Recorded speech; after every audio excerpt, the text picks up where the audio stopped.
Let's talk about autism in young girls and teen girls.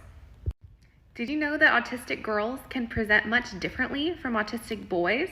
And we're just now realizing this because all of the research that's been done in the past has all been done on autistic males, specifically young boys. The first common trait I see is that social challenges tend to come later, generally around puberty.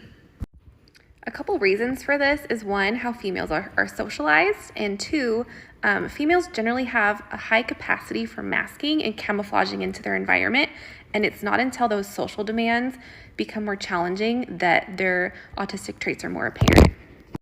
Trait two is that we're generally seeing special interests to be more mainstream and typical of their age, just much more intense.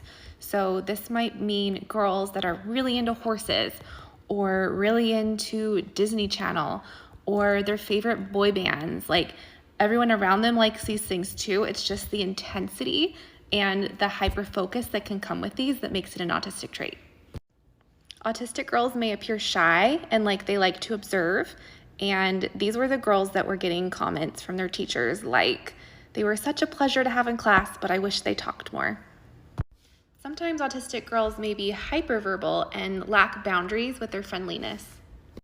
We may see stemming behaviors that are more normal, such as hair twirling, finger biting, nail picking, skin picking, stuff like that. Generally, autistic girls are seen as very sensitive and emotional, and they may have many meltdowns. They may cry a lot when they're younger. It's not uncommon for these very sensitive and emotional girls to receive feedback in their upbringing that they're too sensitive and that these emotions are not acceptable. So lots of times as they age and get older, they learn to kind of hide these sensitivities and emotions, and they're not as apparent externally. Sensory sensitivities also hugely contribute to autistic girls being very sensitive and emotional. It can be common to see extreme empathy or hyper-empathy. Another common trait is that autistic girls tend to set up scenes and style dolls as opposed to playing out a story.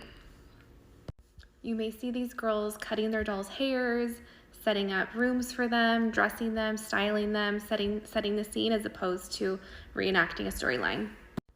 It's also common to see a very strong sense of justice, which may come out in their relationships.